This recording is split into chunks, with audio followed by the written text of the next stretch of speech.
Merci, Monsieur le Président, Monsieur le Ministre, Monsieur le Président de la Commission des Finances, Monsieur le Rapporteur général, mes chers collègues. À l'occasion de ce premier printemps de l'évaluation, notre Commission des Finances a choisi de porter une proposition de résolution pour une révision générale des taxes à faible rendement, fruit de mes travaux de contrôle en tant que rapporteur spécial de la mission Gestion des finances publiques et des ressources humaines.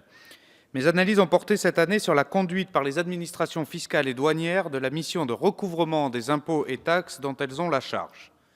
En effet, la mission fiscale est partagée entre deux administrations, la DGFiP et la DGDDI, Direction générale des douanes et droits indirects. Cette répartition pose aujourd'hui plusieurs difficultés. Du point de vue du contribuable, celle de la lisibilité de l'action publique, car il est parfois difficilement compréhensible que la gestion d'un même impôt fasse intervenir plusieurs interlocuteurs en matière de fiscalité énergétique notamment.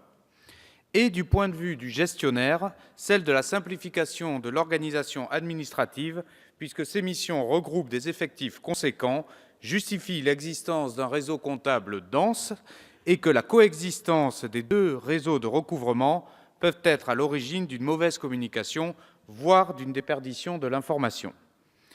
L'analyse que j'ai proposée à la Commission des finances souligne également l'existence de difficultés spécifiques liées à la gestion de certaines taxes, recouvrées le plus souvent par les douanes et qui sont source de complexité tant pour le contribuable que pour l'administration. Je pense en particulier à la taxe spéciale sur certains véhicules routiers, à la taxe sur les farines, aux droits de port, ou aux droits annuels de francisation et de navigation qui constituent des dispositifs lourds et coûteux à gérer. Ces conclusions ont constitué le point de départ d'une réflexion plus large portant sur la pertinence du maintien de nombreuses taxes à faible rendement. En effet, ces « petites taxes » entre guillemets, ont souvent été créées à des fins budgétaires ou de régulation sectorielle, mais leur empilement porte atteinte à l'efficacité administrative, à l'optimum économique et, in fine, au consentement à l'impôt. Monsieur le ministre, la question n'est pas nouvelle. En 2014, l'Inspection générale des finances a dénombré près de 200 taxes à faible rendement. Ce nombre serait, selon les estimations, de 2 à 4 fois supérieur à celui qui peut être observé chez nos voisins européens. Les explications sont nombreuses. La création de taxes en matière sanitaire pour répondre aux obligations européennes, l'affectation d'impositions optionnelles au budget des collectivités territoriales, l'exclusion des taxes affectées de la norme de dépenses jusqu'à une date toute récente, ou encore l'essor de la fiscalité comportementale ont vu favoriser leur développement. Ce foisonnement, cette profusion de taxes à faible rendement, elle est préjudiciable au bon fonctionnement de l'économie. Il conduit à des empilements de taxes sur certains produits, génère des distorsions et affecte la compétitivité des entreprises nationales. Il affaiblit la lisibilité de notre système fiscal, car l'apparition de nouvelles taxes n'obéit pas nécessairement à une logique d'ensemble, mais répond plutôt à des besoins opportunistes.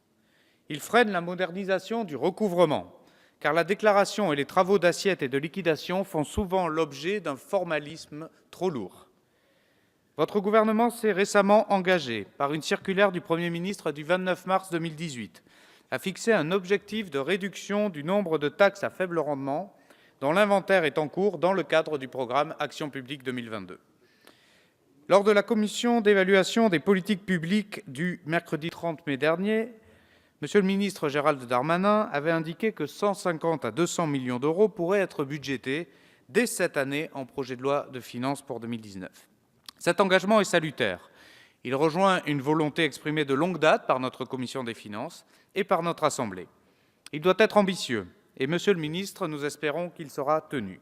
Tel est l'objet de cette résolution. Cette résolution attire également votre attention, Monsieur le ministre, sur deux éléments complémentaires.